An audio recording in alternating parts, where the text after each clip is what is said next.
Vic Feazell Show podcast, hosted by Vic Feazell and Jonathan Zimick.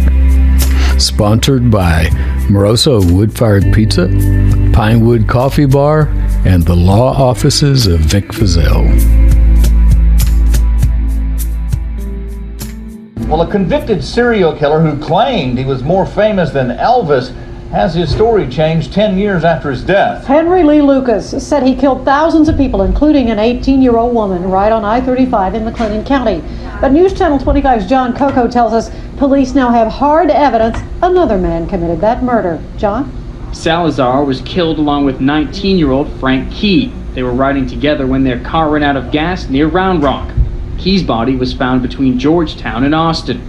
The McLennan County District Attorney at the time, Vic Feazell, seen here with Lucas, says he was pressured to indict the killer, but he didn't buy into the confession, recorded or written. Rangers used to say, well, Henry told us things only the true killer could know. Well, that's not true. Henry was saying things that anybody could say who had looked at the crime scene photos.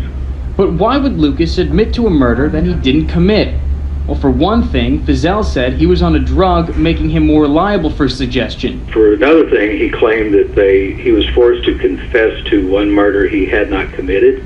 So he just decided he'd confess to everything. He sat down and he wrote out a confession confessing to 60 murders. None of which were true. Now there's just one last question. Who did kill Salazar and Key?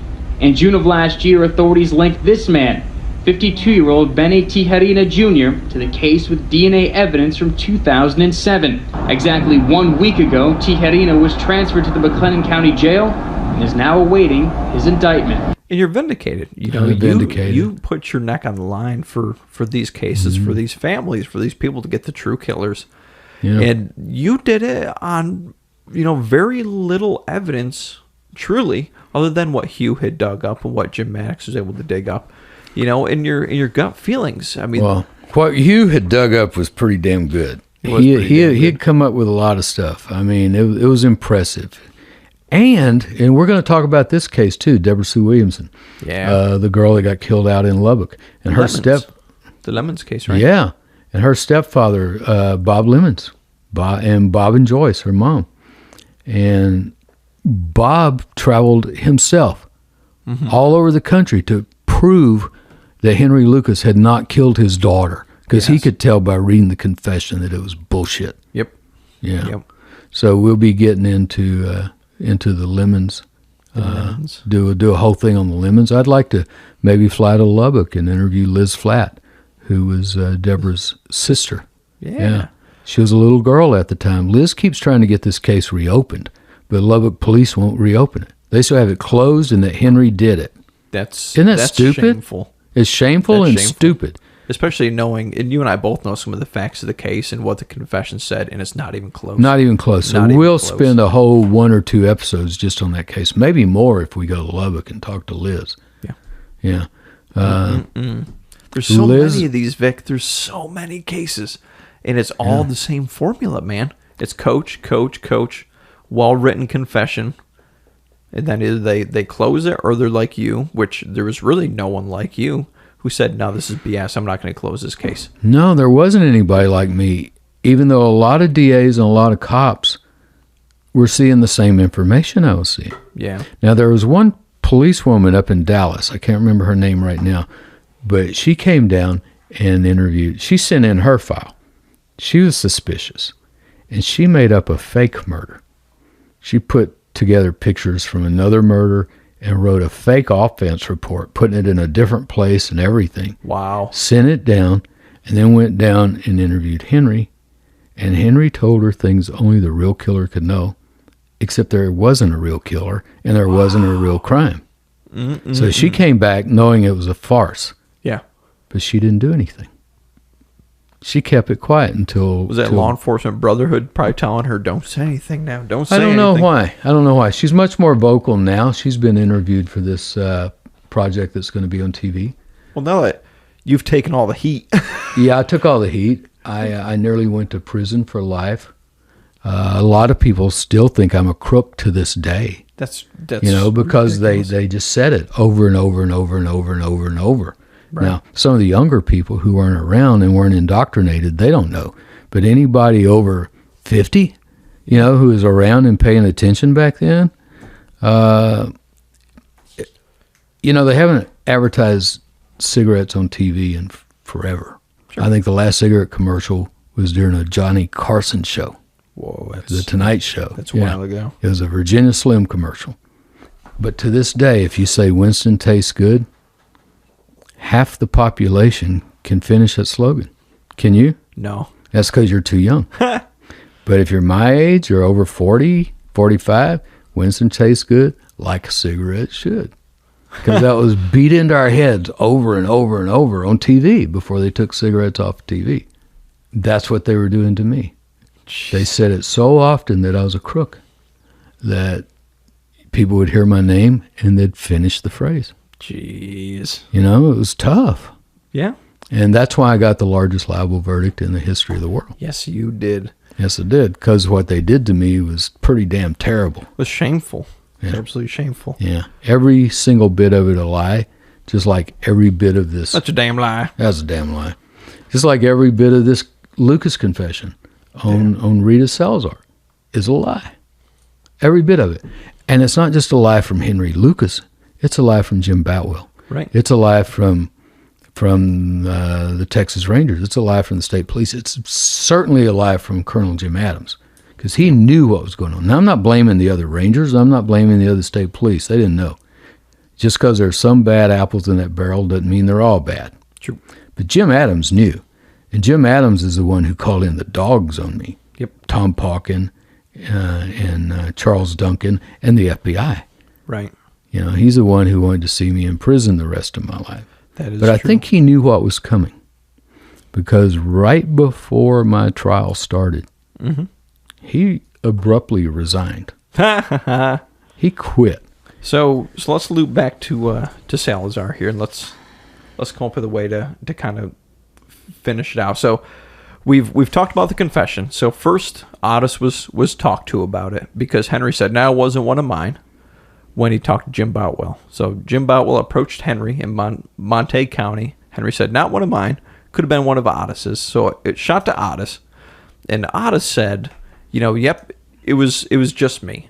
But then it changed later to it was me and Henry, and then we go back to Henry, who gives a confession and says, "Yeah, I was one who shot Rita Salazar."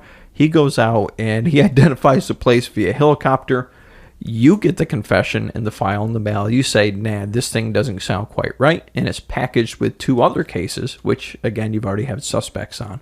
So you throw the brakes on the whole thing. And at that point, Vic, fast forward, 30 years until they found the real killer, which they did find the real killer based on DNA.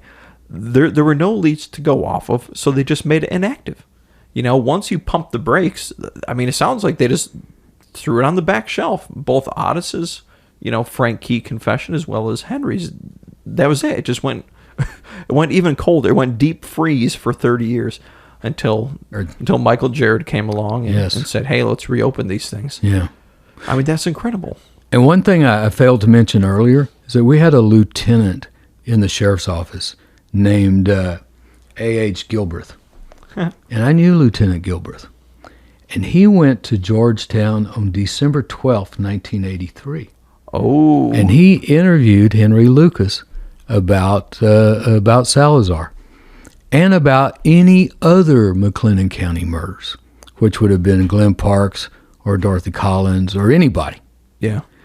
So on December 12th, 1983, Lieutenant A.H. Gilbreth of the McLennan County Sheriff's Department, he interviewed Lucas for 90 minutes at the Williamson County Jail in Georgetown and determined that Lucas was not responsible for the November 5, 1978 death of 18-year-old Rita Salazar. So that spent was 90 minutes. That was in 83. And then in May 84, that's when Boutwell gets his confession. Right, so 6 months later, I did it. 6 months later, Gilbreth is convinced, Lieutenant Gilbreth is convinced Lucas had nothing to do with this. Yeah. 6 months later, Boutwell's got him confessing.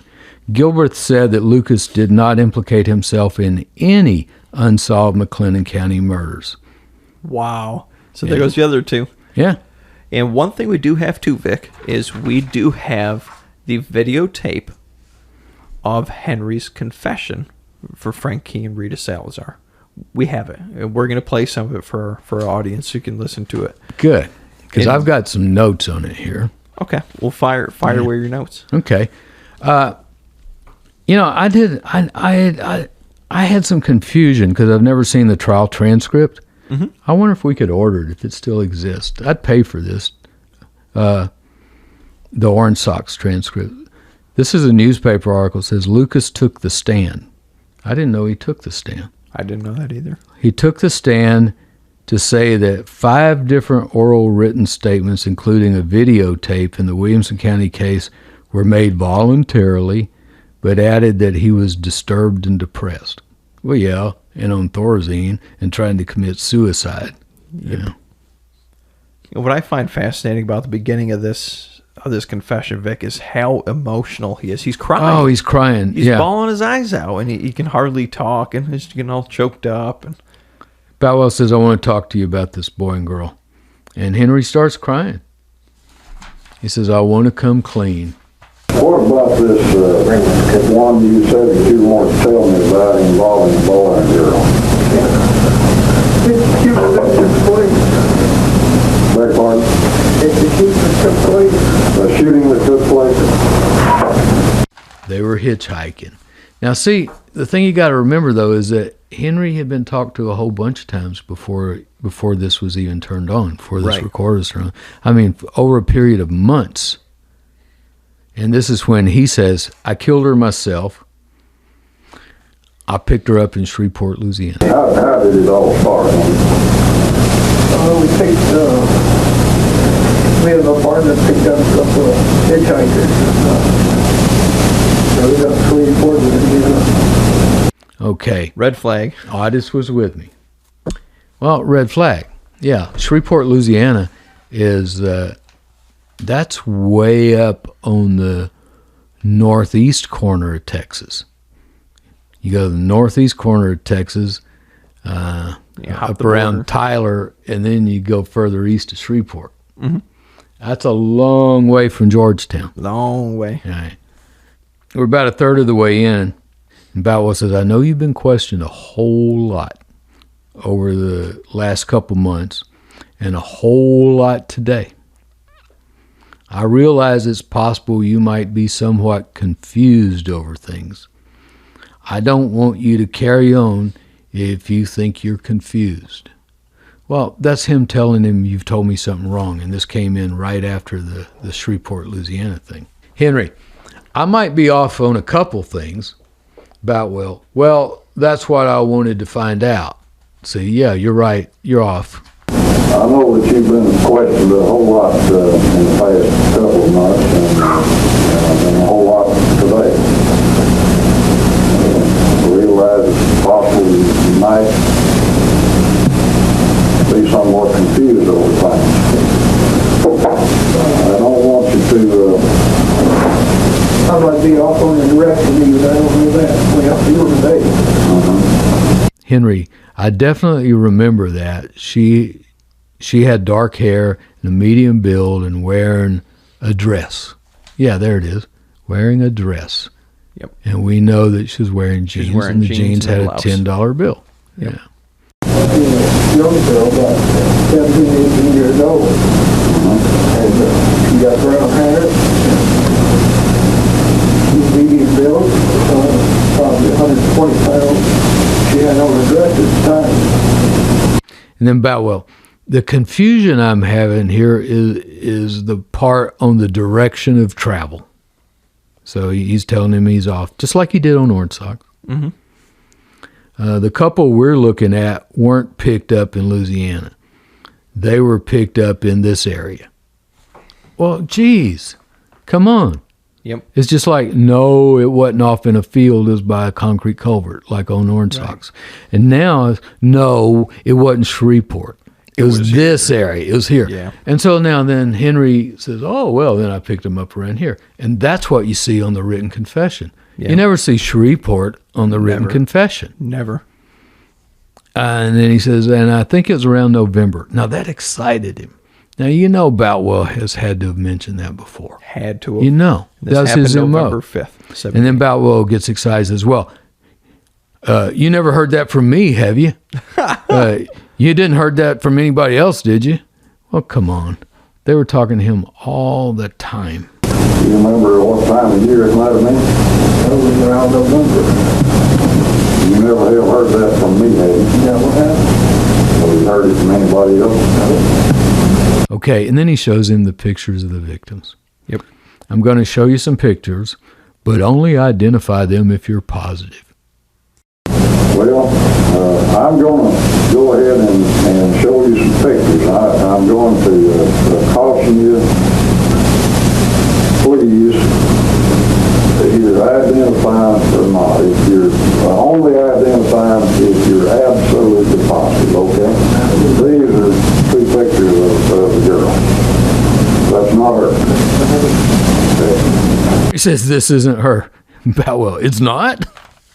Boutwell, here's a picture of the boy. That's a picture of the boy. That's the same age. That's the girl and the boy. Henry, that's not him. That's not them. And then, so Boutwell totally ignores that.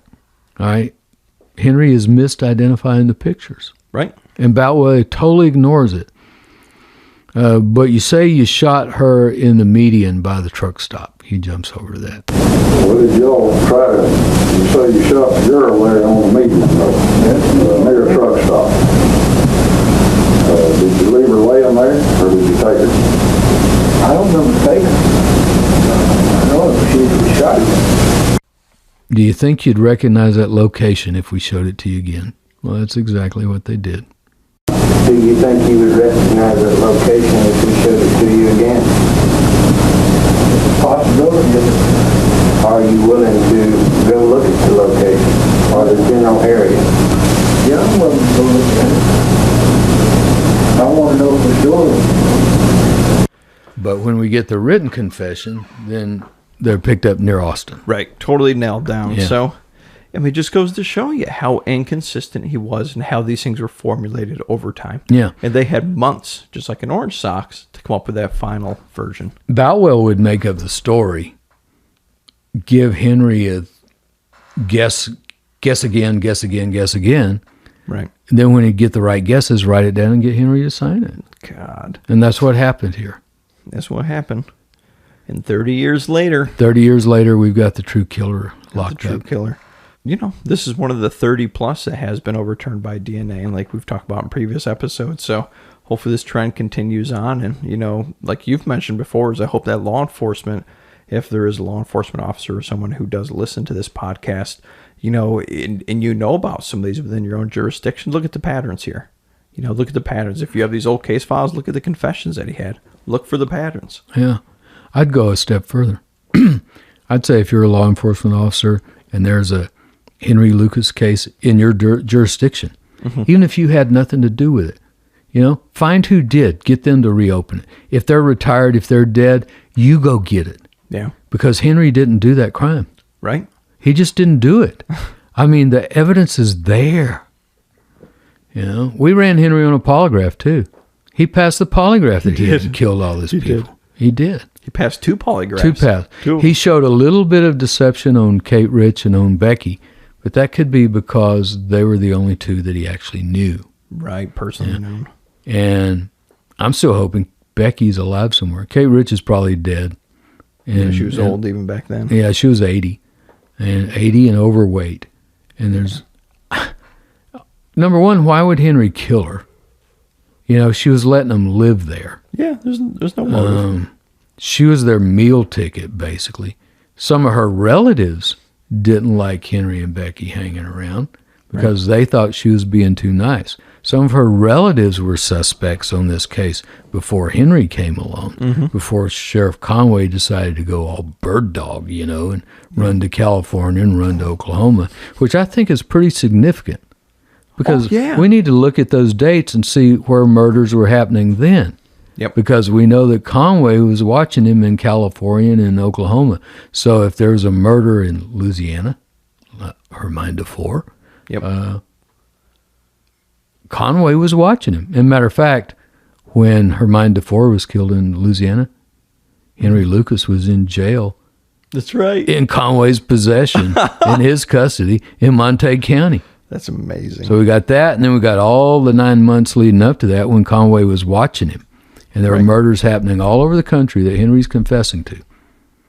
Yet we know that he was in California or Oklahoma because Conway was watching him. And he spent so much county money that he lost his reelection because of it. Jeez. That's amazing. Yeah. But he was friends with Jim Adams. Yep. He was friends with Boutwell. Yep. So guess what happens the very next year? Da-da-da. Da-da-da. At the big annual law enforcement meeting of the state police, Sheriff Conway is awarded Law Enforcement Officer of the Year. No way. Yes. Wow. Hound Dog Conway. That's amazing. Yeah. Eventually we may get down and talk to Clemmy. That'd be good. Clemmy's mentioned in Sister Clemmy Schroeder. She's mentioned in some of these articles. Mm-hmm. You know, in the beginning, she thought Henry had really killed these people. She was upset with me.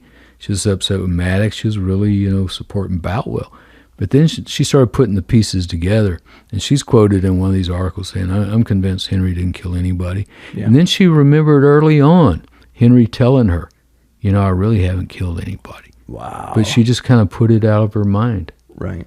Until later when everything started coming together and she remembered that he said that. Just like Boutwell puts it out of his mind that Henry couldn't identify the suspects when given pictures in his confession. No, I picked them up in Shreveport, and that is not them. That is not them. That is not let's them. Look beyond that. That's not them. Hey, Mr. Feazell, we got Lucas down here, and he's confessed to this murder. Can we bring him up and let him plead guilty? Crazy.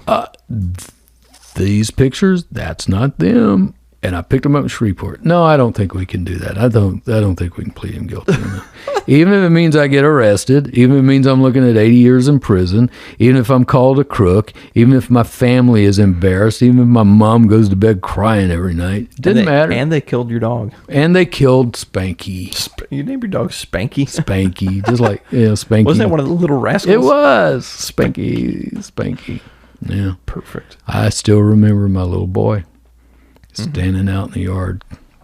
Where's Spanky? Spanky, come home, Spanky. We didn't want to tell him that the cops have killed your dog. Sorry, son. My little boy was about 3 years old then. Yeah. 3 or 4. Terrible. Spanky. Yeah, it was sad. It was real sad. It made my wife cry. Yeah. It made me tear up. I mean, it was just sad. Because I'm the one who found him laying in the backyard with the blood coming out of his nose. Wow. Yeah. Because I'd been home a little while. Well, times were rough back then. I'd get home a little late. Mm-hmm. And it was summer. I remember it was summertime. And I said, where's Spanky? And Bernie goes, well, I let him out a while ago. And so I went out in the yard to get him. Spanky. Usually he was just all over me. Mm-hmm. And I found him over in the corner of the yard with the blood coming out of his nose. That's just awful. Picked him up, took him to the vet, and the vet goes, this dog's been poisoned. Wow. Yeah, they were tapping my phone, and back then you had to climb the pole to do it, and there were alligator clips, those little clips with looked like an alligator mouth, had those marks all over the wires up there. Matter of fact, I had a guy from Southwestern Bell Telephone come testify in my criminal trial about him climbing my pole and finding that it had been tapped numerous times with alligator clips. Because what they do is they climb up there, clip it, tape their recorder to the pole, and then have to come back and retrieve the recorder. Wow. Because we didn't have transmission back then. We didn't have Bluetooth. We didn't have Wi-Fi. Right. It was straight, hardwired. Yeah. Now, they tap your phone now. They don't even have to come to your house. Right. They just flip the switch on a computer somewhere at the phone company, and it's done. But back then, they had to climb the pole. Oh, and not only do we have the alligator clips, but they'd have to put on those pole climbing spurs. Yeah. And like I was always picking up pieces of wood and all that kind of stuff from around the telephone pole because we had our privacy fence, and then right beyond the privacy fence in the alley was the telephone pole. Mm-hmm. And so they'd sneak up behind that privacy fence and climb the pole and then get right back down. But Spanky would bark at them. Right. One time Spanky was barking, and my wife, who's now my ex-wife, partly because we both suffered PTSD from all of this. Yeah. She ran out in the yard to see what he was barking at, and saw a policeman coming down off the pole. Not in uniform. Right. But she knew he was a policeman because she had seen him at the DA's office before. Wow. Yeah, he was an undercover Waco cop. And that's when I knew that the cops were in on it, along with the state police and then the FBI. God. Whoa. That's everybody against you. Yeah. One time John Ben Sutter said to me, Vic, I feel like we're surrounded. And I said, good, don't let any of those bastards get away. Thank you for listening to the Vic Feazell Show podcast. And visit us at www.vicfeazell.com for more information. Follow us on Twitter, Facebook, and Instagram.